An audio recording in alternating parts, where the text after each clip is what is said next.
As we all know, 99% of Crusader Kings 3 mods completely disable the ability to get achievements, which sucks, as if you want something as simple as slightly brighter text, well, now you won't be able to flex your 100% achievements on Reddit. But luckily, there are some mods that still allow you to get achievements. They're all basically graphics mods that will just change up the way the game looks. So don't expect any crazy game-changing features, but there's still some pretty cool mods available that can make the game look amazing. So all these mods will work together, and in the description I will link a Steam Workshop collection. Also, if everybody watching this subscribes, I'd hit my goal in no time, and it really would mean a lot to me. And first up, we have the Interaction Icon project, and this is a mod I always recommend as I'm always running it myself, but it is also a light version, and the only difference being is that now some icons may be reused compared to the full project, as in the light version Sway, Seduce and Romance share a rose, but you do still get access to many new icons, and I must say, they look really nice, and that's why I always have this mod in my playset, as I just prefer how they look compared to vanilla. Next up, we have better map textures. The main reason I used this for was how clean it makes all the borders look by removing the sharp lines that run between counties. But there's also changes to how the borders will appear during wars and civil wars. But as well as that, it also retextures some of the terrain, like cliffs, hills, deserts and mountains. But I'll put some comparisons on screen for you to see if you prefer the new look this mod brings. And to make the rest of the map look great, I used darker paper C. And after using this mod, I can never go back to the normal paper C. Like, it just looks terrible to me since using this. The darker blue sea map just makes such a massive difference to the entire map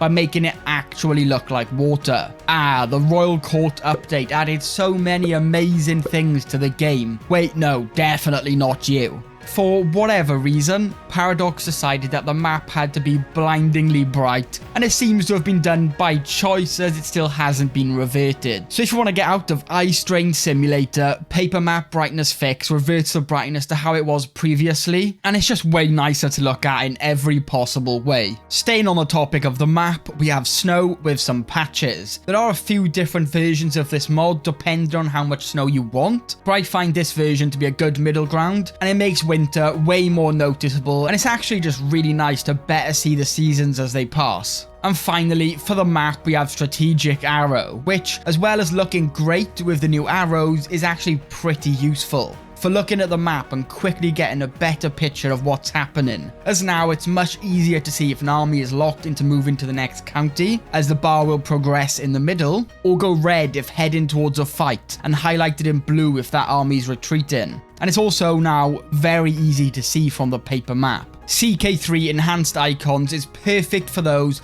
who want nothing more than bright, vibrant colours to cheer them up as they pillage the coasts of England. But hey, don't panic, they're not overdone and completely fried to hurt your eyes. As well as some more vibrant, lifestyle perks are now colour coded instead of all having the same blue background. Basically, what I'm trying to say is, like, every icon in the game will now just look better, and paired with the Interaction Icon project, it makes a subtle but still a pretty big impact. Dynamic character background makes a big difference to the character screen while playing, as instead of characters always seemingly being inside their castle walls, with this, people who are actually traveling in an army will have the background relating to whatever terrain they are in. It's a small change, but it's really nice to have. And as well as looking nice, Clear Artifact Level provides a really nice quality of life improvement, as instead of the current and fairly confusing system to show the level of artifacts, now there's simply stars to easily display that, as well as a reworked border on unique artifacts to make them bolder and stand out much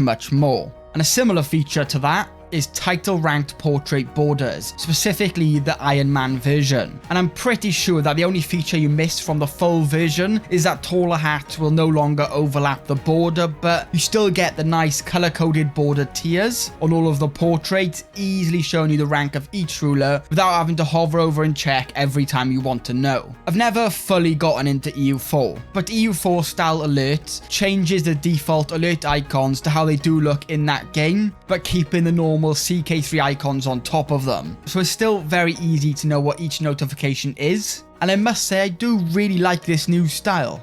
Units graphics Ironman adds some much needed colour to the vanilla Men-at-Arms pictures. Instead of being pretty boring to look at, they now pop out much more. And if you haven't seen the pattern yet, yes, I do like things to be way more colourful than they probably need to be. And to wrap it all up, Lucky Luke has 6 different themes to change up how all the menus look. There's currently a dark theme, red, purple, blue, green and gold. My preference is the dark theme, as it allows all the other icons on the screen to really pop and stand out, but all the others are great too, so just choose a colour that you prefer. Anyway, all of these mods will be in a Steam Workshop collection to make it easier for you to download them all, and if you haven't already, please consider subscribing and leaving a like. But thank you all so much for watching, but of course a massive thank you to all my channel members and Intermia1 and Victor Voss Anderson.